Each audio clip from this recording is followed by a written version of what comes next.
예수님께서 세례를 받으시고 광야에서 40일 동안 금식하신 후에 이제 마귀의 시험을 받았습니다마는 마귀의 시험도 물리치신 후에 한 1년 정도 오늘 우리 성경에 읽었습니다마는 여러 지역을 다니시면서 이렇게 진리의 말씀을 가르치시고 복음을 전파하시고 병든 자들을 고치신 것 같습니다. 오늘 우리가 읽은 말씀은 우리 예수님께서 이제 그 광야에서 마귀의 시험을 당하신 후에 바로 이렇게 사역을 하신 것 같지만은 13절과 14절 사이에 약 1년 정도의 다른 기간이 복음 사역의 기간이 있으신 것 같습니다. 하여튼 예수님께서 어릴 때부터 살으셨던 갈릴리 지방 나사렛에 오셨습니다. 이 나사렛은 예수님 당시에 인구가 한 150명 내지 400명 정도 되는 아주 시골 중에서도 깡시골인 것 같습니다. 그래서 빌립이 그 나사렛에서 뭐 선한 것이 나겠느냐 할 정도로, 그리고 또 역사적으로도 보면 성경뿐만 아니라 역사적으로도 보면 그 요세포스라는 그 유대인 사가는 그 갈릴리 지방의 여러 도시들을 언급하는 중에 이 나사렛은 언급하지 않은 것을 볼 수 있습니다. 하여튼 굉장히 외진 그런 산골 동네인 것 같습니다. 그리고 예수님은 어릴 때부터 하신 것처럼 안식일에 회당에 들어가셨습니다. 이때 회당의 그 담당자가 예수님에 대한 소문을 들었든지 아니면 예수님을 그 당시에 순회 랍비로 알았든지 간에 예수님께 성경을 드렸는데 그 성경에 바로 이사야가 기록된 두루마리 성경이었습니다. 그리고 예수님께서는 그 성경을 받으셔서 두루마리를 펴시고 그 성경을 일부러 찾으셨습니다. 찾으셔가지고 그 이사야 60장 1절 2절의 말씀을 읽으셨던 것입니다. 그 말씀을 읽으신 후에 예수님께서 자리에 앉으셨는데 사람들이 예수님이 그 읽으신 말씀에 큰 은혜를 받았든지 아니면 또 저분이 도대체 누구에게 저 말씀을 읽으셨는가 하고 주목할 때에 예수님께서 오늘날 이 성경이 너에게 응하였다, 이 말씀이 응하였다, 이렇게 말씀을 하셨던 것입니다. 우리가 이미 다 읽었습니다마는 누가복음 4장 18절 19절의 말씀은 주의 성령이 내게 임하셨으니 이는 가난한 자에게 복음을 전하게 하시려고 내게 기름을 부으시고 나를 보내사 포로된 자에게 자유를, 눈먼 자에게 다시 보게 함을 전파하며 눌린 자를 자유롭게 하고 주의 은혜의 해를 전파하게 하려 하심이라 라고 기록되어 있습니다. 사실 이 말씀은 이미 말씀드린 대로 이사야 61장 1절 이하의 말씀인데 1절에서 2절 상반부 말씀까지의 말씀입니다. 거기에는 이렇게 비슷하지만 이렇게 기록되어 있습니다. 주 여호와의 영이 내게 내리셨으니 이는 여호와께서 내게 기름을 부어사, 이 기름은 이 실질적인 기름이라기보다는 성령을 앞에 주 여호와의 영, 성령을 말씀하는 겁니다. 내게 기름을 부어사 가난한 자에게 또는 겸비한 자에게 아름다운 소식을 전하게 하려 하심이라. 나를 보내사 마음이 상한 자를 고치며 포로된 자에게 자유를, 갇힌 자에게 노임을 선포하며 여호와의 은혜의 해를 선포하기 위함이라. 이렇게 말씀하셨습니다. 이 말씀 이제 이사야 61장 이하의 말씀은 이사야를 기록한 예언자, 이스라엘의 선지자 이사야는 예수님 오시기 약 700년 전에 활동한 이스라엘의 이 선지자인데, 이 선지자가 앞으로 메시아가 오시면 바로 이런 일들이 이루어질 것이다, 이 예언하였습니다. 그리고 예수님은 오셔서 이제 이런 일들이, 이사야가 예언한 이런 일들, 이 성경의 말씀이 이루어졌다, 이렇게 말씀하신 것입니다. 이 말씀을 통해서 우리가 알 수 있는 것이 무엇인가 하면 예수님께서 이 세상에 오신 목적이 무엇인가 하나님께서는 왜 예수님을 이 세상에 보내셨고 예수님은 무엇 때문에 이 세상에 오셨는가?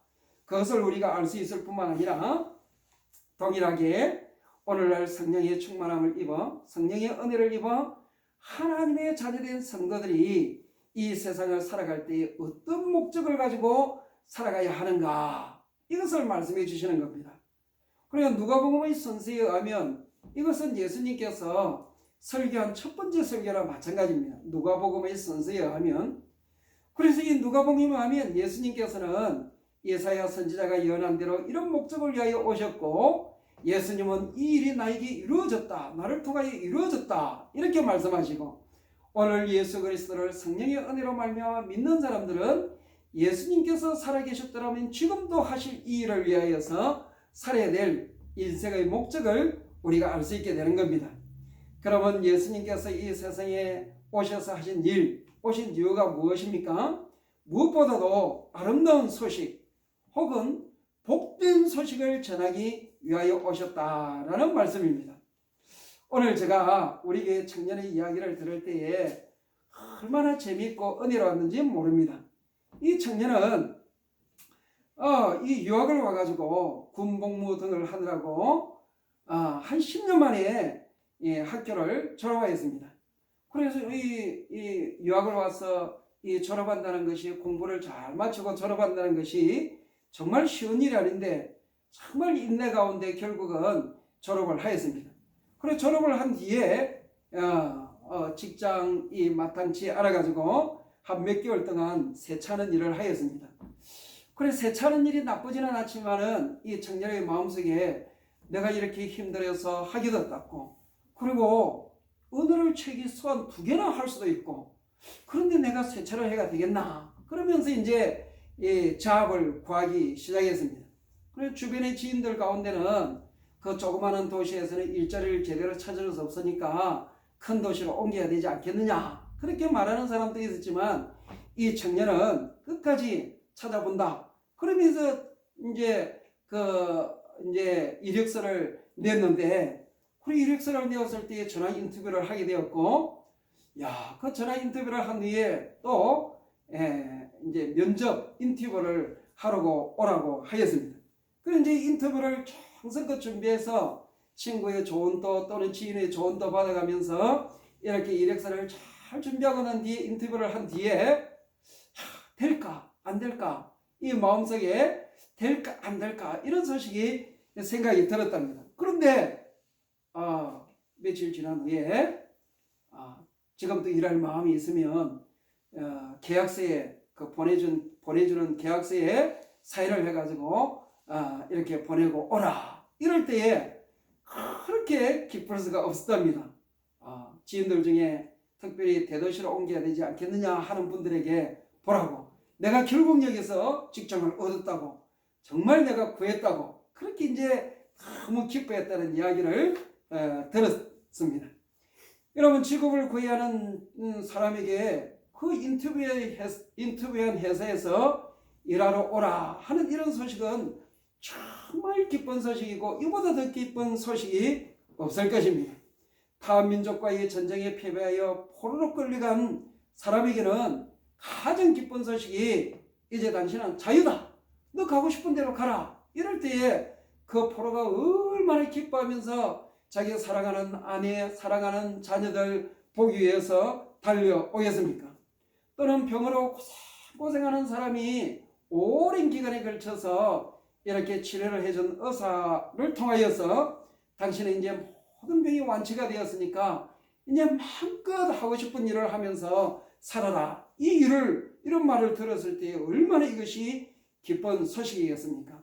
그런가 하면 시력을 상실한 어떤 사고를 만나서 시력을 상실한 사람에게 어떤 분이 정말 가난한 가운데 시력을 상실한 분이 어떤 분이 이제 수술비를 제공해주고 이래가지고 드디어 수술을 받았는데 의사가 이제 붕대를 풀면서 당신은 이제 이 붕대를 풀었으니까 한 몇 시간만 지나면 이제 이전처럼 온전하게 보일 겁니다. 이 말을 들었을 때에 이 사람은 그 몇 시간을 얼마나 설레는 마음을 가지고 이 시력이 회복되기를 기다리겠습니까? 뭐 정말 그 자녀들을 사랑하는 자녀들을 다시 볼 수 있고, 그리고 또 이 아름다운 그 가족들의 웃는 얼굴을 볼 수 있다.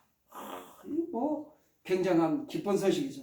그런데 성도 여러분, 우리 예수님께서 이 세상에 오신 목적은 아름다운 소식, 복음, 이 세상의 어떤 기쁜 소식과도 비교될 수 없는 큰 기쁨의 아름다운 소식, 그 뉴스를 전하기 위하여 오셨다라는 사실입니다.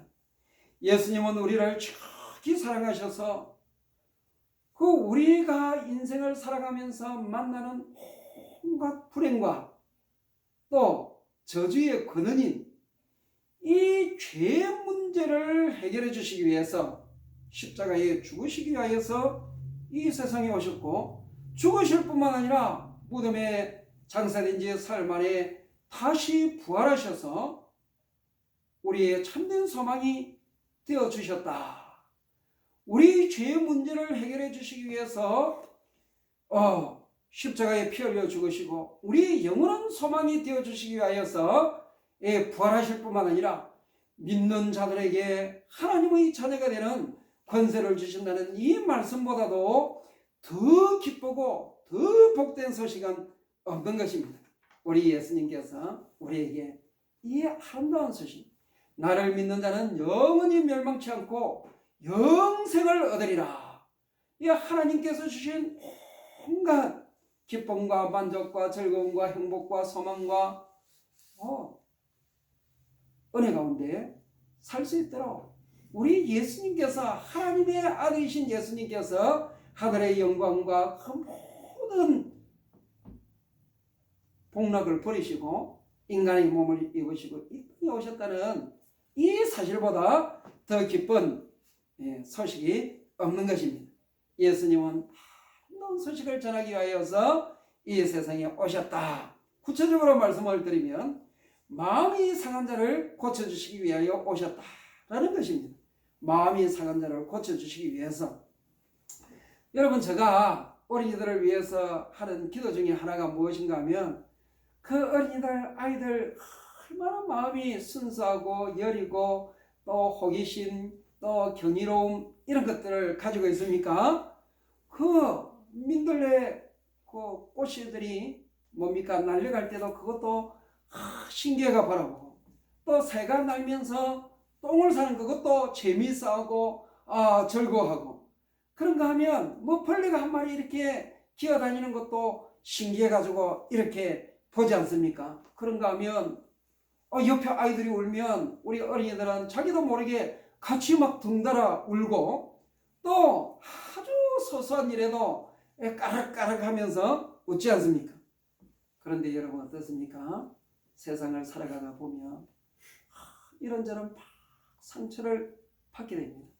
여기에 마음이 상한 자 할 때 이 상한 이 말은 여러분 그 유리그릇, 도자기, 질그릇 있지 않습니까?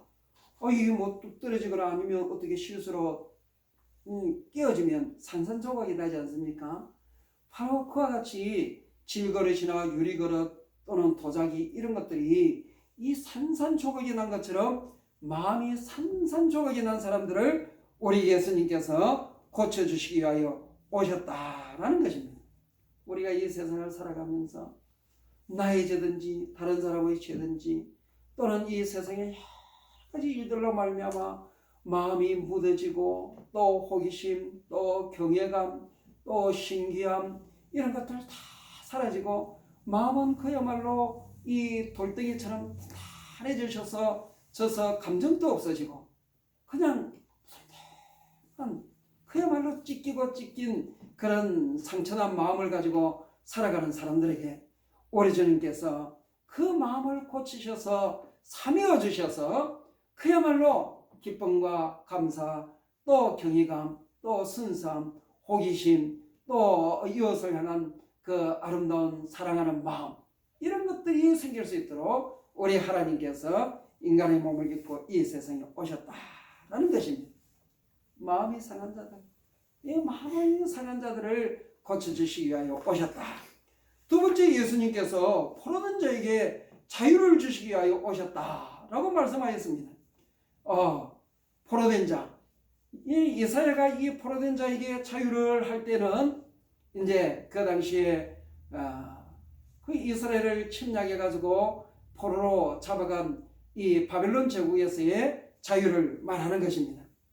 그런데 오늘날 이런 물리적인 포로됨은 없다고 할지라도 얼마나 이 세상에 수많은 사람들이 이 포로가 되어서 비참한 삶을 살고 있는지 모릅니다.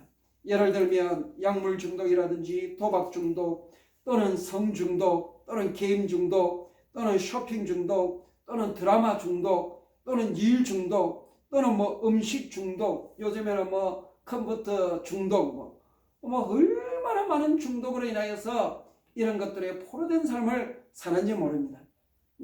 오늘날 분들은 모르지만 옛날에 아주 신학교 초창기 때 들은 이야기 중에 이 선교사님들이 이 학습 세례를 만들고 어떤 경우에도 술, 담배를 한 사람들에게 직분을 주지 않게 된 이유가 있다. 오늘 교회에서는 뭐 그렇게 하지 않습니다만 선교사님들이 우리 모국에 오셨을 때 초창기에 이 막 술, 그 다음에 또 뭡니까? 이런 사람들에게 절대 직분을 안 줬어요. 그때 이 농한기라 그러죠. 겨울 되면 뭐 농사 지을 수도 없고.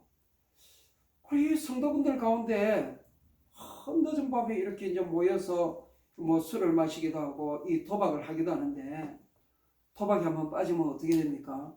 그 당시에는 뭐 자기 딸 뭐 이렇게 이 저당 잡혀가지고 또 뭐 집 문서 가져가고, 예수님을 이렇게 잘 믿은 사람들도 그게 한번 빠져버리면, 한겨울에 농사 없을 때 빠져버리면 다시는 내가 이 짓 안 하리라 하면서 이 도끼를 가지고 손목을 자르는 사람도 있었다면, 그런데 이 한번 도박에 걸리게 되면, 중독이 되면 나중에 손으로 할 수 없으면 발로 화투를 치더라고요. 그러니까 선교사님들이 이거는 이 예수님을 믿으면서도 이 술을 하거나 도박을 하면 절대 직분을 안 줬다는 겁니다. 이거는 절대, 그리고 아예 세례도 안 줬다는 이 술. 그만큼 무서운 게 술, 와인 중독, 약물 중독, 도박 중독, 이 컴퓨터 같은 것도 마찬가지입니다. 오늘 수많은 사람들이 한 걸음 딱 들여다 놓았는데 그것이 두 걸음이 되고, 그것이 나중에는 밤을 새우게 되고, 그 나중에는 자기 인생을 다 망치는 겁니다. 망치는. 그래, 이거는 자기 힘으로, 물론 이 교육을 통해서 또 상담을 통해서 개정에는 이렇게 헤어나는 분들도 있지만, 얼마나 이것이 자기 혼자 힘으로 이게 벗어날 수가 없는 그런 비참하게 인생을 만드는 것인지 모릅니다. 그런데 예수님은 상담가 중에 상담가, 전문가 중에 전문가가 되셔서 그 주님의 능력으로 이런 자들을 자유롭게 한다는 겁니다. 자유롭게 한다는 겁니다. 이런 포로된 자들을 자유롭게 한다는 겁니다. 또 우리 예수님이 무슨 일을 위해 오셨는가 하면, 눈먼 자에게 다시 보게함을 주시기 위해서 다시 시력을, 영적인 안목을 열어주셔서 진리를 보게 하시고, 참된 것을 보게 하시고, 아름다운 것을 보게 하시고, 긍정적인 것을 보게 하시고, 온 상황이 새까만 가운데서도 하나님께서 눈을 열어주셔서 바늘 구멍 같은 그 소망의 빛을 보게 하셔서 절대로 좌절하지 않게 하고, 낙심하지 않게 하고, 포기하지 않게 하고, 우리 주님께서 이렇게 해주신다는 겁니다. 그러니까 이 예수님께서 우리에게 이 성령을 충만히 주시면 어떻게 된다는 겁니다. 우리도 영안이 열려서 그렇게 된다는 겁니다. 우리 예수님은 그렇게 해주실 수 있는 분입니다. 뿐만 아니라 갇힌 자에게 노임을 그랬습니다. 갇힌 자에게, 또한 억눌린 자를 자유롭게 해주신다 그랬습니다. 우리 예수님께서 수고하고 무거운 짐진 자들아 다 내게로 오라 이래 말씀하지 않습니까? 빛에 억눌리고, 일에 억눌리고, 병에 억눌리고, 온갖 종류의 억눌림에서 우리 주님께서는 자유롭게 해주실 수 있다. 그런데 성도 여러분, 이제까지 제가 드린 말씀을 갖다가 한 문장으로 하면 어떻게 되겠습니까? 한 말씀으로 말씀드리면 예수님께서도 말씀하셨고 이사야 선지자도 예언하신 대로 주의 은혜의 해를 전파하기 위함이라. 이 말씀 속에 다 들어가 있는 것입니다. 뭐라고 했습니까? 따라서 해보시겠습니까? 주의 은혜의 해를 전파하기 위함이라. 이 주의 은혜의 해를, 해가 무슨 말인가 하면, 여러분 6일 동안 열심히 일을 하고 난 뒤에 하나님께서 일 중독에 걸리지 말고 이제 쉬어라. 무엇을 주셨습니까? 안식일을 주셨습니다. 안식일. 그리고 6년 동안 또 안식일을 주셨습니다. 그런데 이 안식일만 주셨을 뿐만 아니라 또 우리 하나님께서는 6년 동안 일하고 난 뒤에는 1년을 쉬어라. 그래가지고 뭘 주셨습니까? 안식년을 주셨습니다. 안식년. 이 안식년 때는 이 토지도 다 쉬게 합니다. 그래 이제 오늘날 이 과학이 발전된 뒤에 가만히 살펴보면 이 모세율법이 주어진 때가 지금부터 약 2500년 전인데 우리 하나님께서 사람만 쉬는 것이 아니라 땅도 쉬게 하셨다. 지금 그 과학자들이 그러지 않습니까? 지금 뭐 땅이 소위 말해서 뭐랍니까? 뭐 지기라 그럽니까? 땅의 그 원리에 그걸 다 잊어버리가 옛날에는 사과 하나만 먹으면 공급받을 수 있는 그 안에 많은 영양소들이 지금은 사과를 뭐 70개, 80개 먹어야 옛날에 하나 먹던 그 영양소를 공급받을 수 있다고 그래야지 않습니까? 땅이 그 땅을 막 계속 경작을 하다 보니까 그래야 된다 아닙니까? 그러니까 지금부터 2500년 전에 우리 하나님께서 사람들도 6년 일하고 1년 쉴 뿐만 아니라 땅도 6년 동안 경작하고 1년 쉬게 하셨다. 이건 뭐 놀라운 사실입니다. 놀라운 사실. 그래 안식년을 하고 그 다음에 이 7년이 7번 지난 77, 49, 49년과 그 다음에 50년째 되는 그 해를 갖다 희년이라는데 그러니까 그때는 2년을 쉬는 거죠.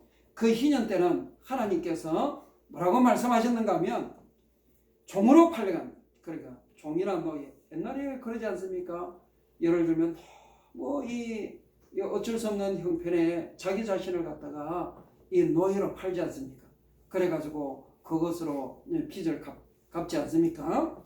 그래 이 노예로 자기가 팔리든지 사랑하는 아내가 팔리든지 또는 사랑하는 딸, 사랑하는 아들들이 팔렸었는데 이 희년이 되면 여야를 불문하고 노예들을 다 그러니까 종들을 다 해방시켜 주는 겁니다.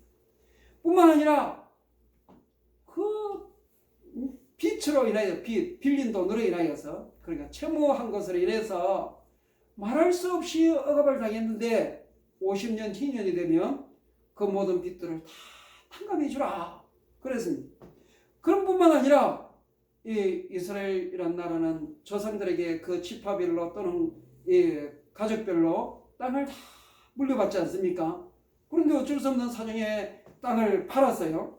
팔았는데 이 희년이 되면 그 땅도 본래의 주인에게 다 돌려주라. 진짜 그 하나님께서 가장 가난한 사람도 가장 비참한 사람도 이 희년 때는 다시 재기할 수 있도록 원상복구를 시켜주는 겁니다. 그렇게 하라고 말씀하셨어요. 종으로 팔린 자, 빚더미에 앉아있는 사람도 또 땅도 이렇게 어쩔 수 없는 사정으로 이렇게 다 팔아서 이제 경작할 땅도 없는 사람들, 이게 바로 희년이에요. 그 희년을 오늘 성경에 보니까 주의 은혜의 해라, 주의 은혜의 해라 그래서 The year of the Lord's favor, 주님의 은혜가 막 폭포수같이 임하는 그런 해라, 주의 은혜의 해라 그랬습니다. 그럼 우리 예수님께서 이 세상에 온갖 죄, 우리 죄하면 그럼 나는 죄 안 지었는데 뭐 내가 그 얼마나 죄 지은 게 있다고요? 하나님이 나를 이리 비참하게 만든 그게 아니고 이 세상 자체가 죄이기 때문에 나는 비록 죄를 범하지 않았다 할지라도 이 죄가 가득한 세상으로 인해서 내가 얼마나 이 고난과 이 탄식과 허무함과 좌절과 또 뭐 내 죄도 물론 그렇지만 이 세상을 살면서 얼마나 마음이 상하게 되고 온갖 것에 포로가 되기도 하고 중독이 되기도 하고 억눌리기도 하고 눈이 멀어지기도 하고 모두 죄 때문에 그런 거죠. 그런데 예수님께서 이 세상에 오셔서 우리의 죄와 죄로 말미암아 모든 불행과 저주들 영원한 사망까지 해결해 주시고 우리의 참된 소망이 되어 주시기 위해서 다시 부활하셨는데 누구든지 예수 그리스도를 믿는 자에게는 하나님의 자녀가 되어서 영원한 생명을 누리며 하나님의 은혜 가운데 살 수 있도록 하나님께서 해주셨다. 바로 이 일을 위하여 예수님께서 오셨다라는 것입니다. 그럼 오늘 말씀의 결론은 바로 이것입니다. 자, 우리가 이런 은혜를 누렸다고 한다면 그럼 우리는 어떻게 이 세상을 살아야 될 것인가? 바로 예수님께서 이 세상을 오신 목적을 나의 목적으로 삼고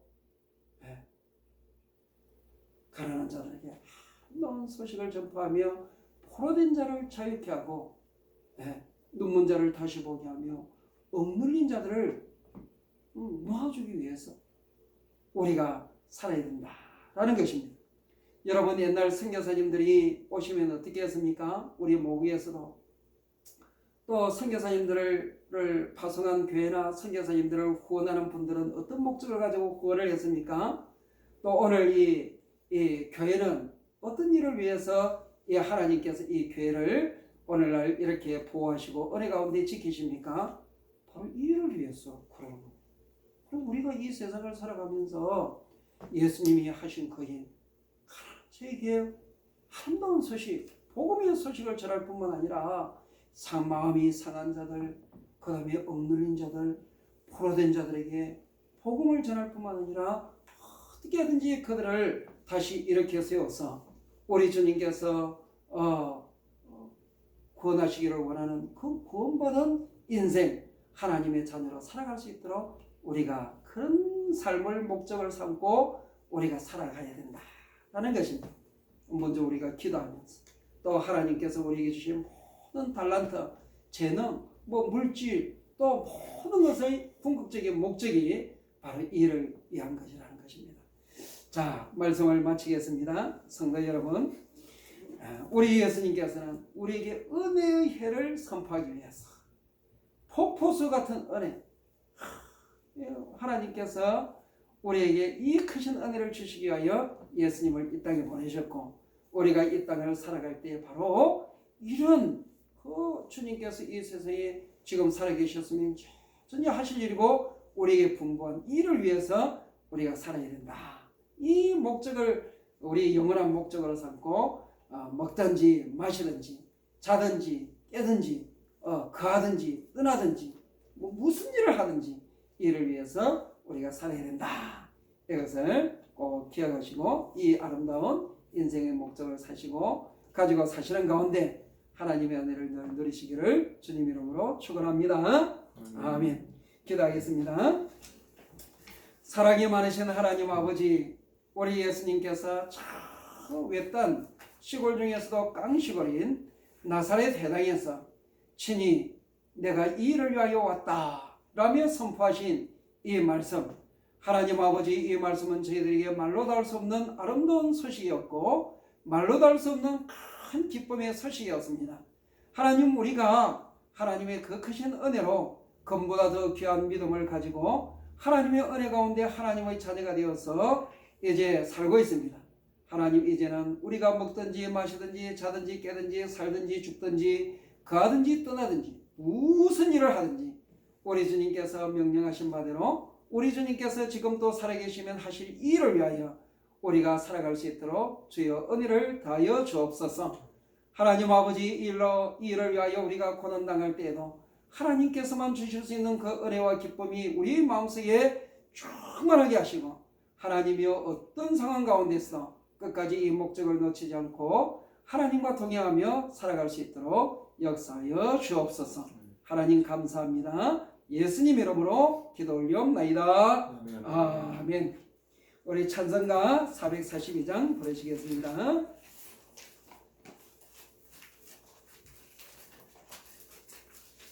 442장 저작 및 고디를 부릅니다. 저장미 거리에서 아직 맺혀 있는 그때에 피어나니 소리 날리니 정성 분명하다. 주님 나와 고객을 하면서 나를 챙겨 삼으셨네. 우리 서로 받은 그 기쁨은 알 사람이 없도다. 거창한 주의 음성 흐른 새도 점잖게 한다. 내게 들리던 주의 음성이 날 귀에 쟁쟁하다.